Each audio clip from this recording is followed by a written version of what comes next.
Nestled in Haiku Valley on the island of Oahu, Hui Kū Maoli Ola is the largest native Hawaiian plant nursery in the world. What started out as a hobby in the early 90s has turned into a full-fledged retail nursery, plant supplier, and landscape restoration service, with the mission to preserve native species and to perpetuate Hawaiian history and culture, one plant at a time.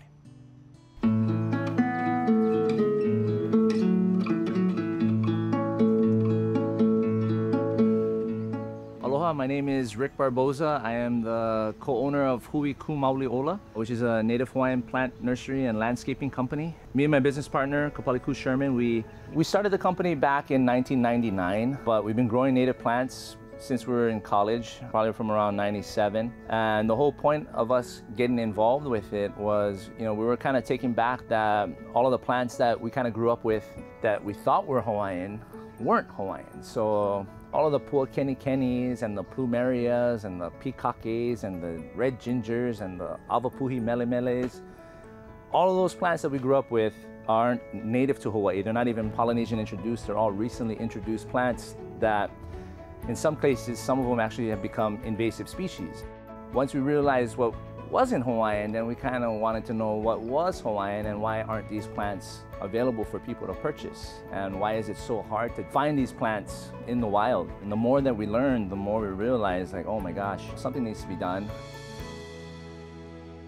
We're kind of tossing the idea around to see where we could run with this business, and so we gave ourselves a year. But if it didn't pan out in a year, then we'd go back to school. Luckily for me, I only have my bachelor's still. I never went back to school. When we made that decision, like, okay, we'll stick with this for a year, I hadn't graduated yet. Throughout college, I was a sushi chef in Waikiki. And one night, these two guys came and sat down at the bar, and the younger guy started talking to me. Oh, is this all you do? You just do sushi? I was like, nah, man, I'm actually graduating with my zoology degree in a couple of weeks, and on the weekend, me and my friend, we have this native plant nursery where we just grow all these, rare and endangered plants. And he's like, oh, really?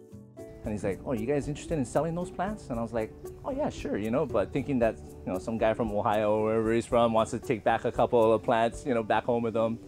And he goes, can you produce a lot of these plants? I'm like, wow, we're huge, like we're just relative, I was just kind of gassing them at the moment. And I was like, yeah, man, we're like the biggest native plant nursery on Oahu. I mean, we probably were, but at the time we only had like 2 tables of plants. And he goes, well, that's really awesome. He goes, let me give you my card. I'm the executive live goods buyer for the Home Depot, and we'd be interested in selling your plants. And then my reply to him was, what the hell is a Home Depot?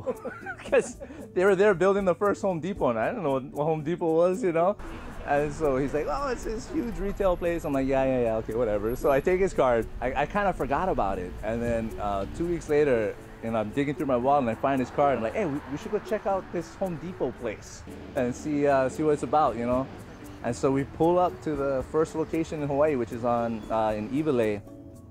And we're just like, what? Space is huge, So it was kind of that moment where we're like, okay, this could actually, lead to something. And then we started supplying Home Depot with native plants that allowed, a significant or reliable cash flow into the company that actually kept us really busy in the beginning when Home Depot first opened. And then since then, we've also got City Mill to supply our plants. And so it's the actual output of plants going into the community has doubled within the last year because of the City Mill.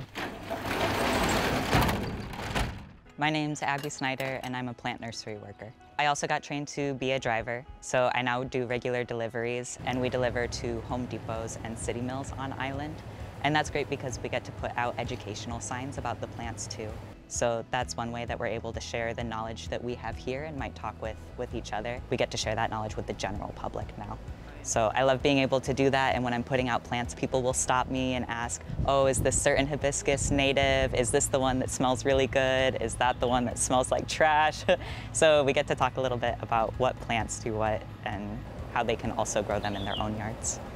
In addition to the native plants, we also are heavily invested with time to have Polynesian introductions also made available to people. So plants like kalo, banana, sweet potato, sugarcane, breadfruit, So we have 65 different varieties of Hawaiian kalo cultivars. We have a handful of different Hawaiian banana cultivars. Not only are they important culturally, certain cultivars look really good in the landscape, so it helps with creating edible landscapes.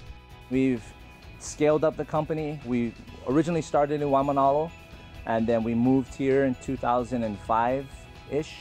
We've also expanded our services to do, habitat restorations, but then we also are licensed landscape contractors. And what we try to do as much as possible is to treat each home or business or any place that we're landscaping like how we would an actual habitat restoration. So if we're doing a house over in Wailupe, we want to make sure that the plant material comes from the southern ko'olaus, basically expanding the gene pool. Our native plants that are extremely rare aren't rare because they're difficult to grow. I don't have a horticulture degree. It's not the plant's fault, it's just the pressures and the impacts from overdevelopment, invasive species, or being predated upon by introduced mammals. That's the real problem. The plants here have a lot more meaning to the people here. There's a lot more tradition behind it. And it's great that we can also take plants that are either endangered or on the verge of going extinct and repropagate them and make sure that there's more again. What is it, like 10% of plants have gone extinct here? So being able to work on that issue, that feels awesome. Hui Kū Maoli Ola translates to the organization that stands up for native life. Me and my business partner, Schirman, actually a friend of ours came up with the name, which combines the two of our Hawaiian names. So my Hawaiian name is Kapono Vaivai Ola. His Hawaiian name is Kapali Kū, which is the Ola and the Kū in the name. And basically we're just here to, make sure that our native plants has a rightful place to be back in the land that they were kind of removed from, and making them available for people to continue cultural practices, utilizing the plants. What I love about Hui Kū is that it brings awareness to the native Hawaiian plants and the endangeredness of the fauna and flora around here.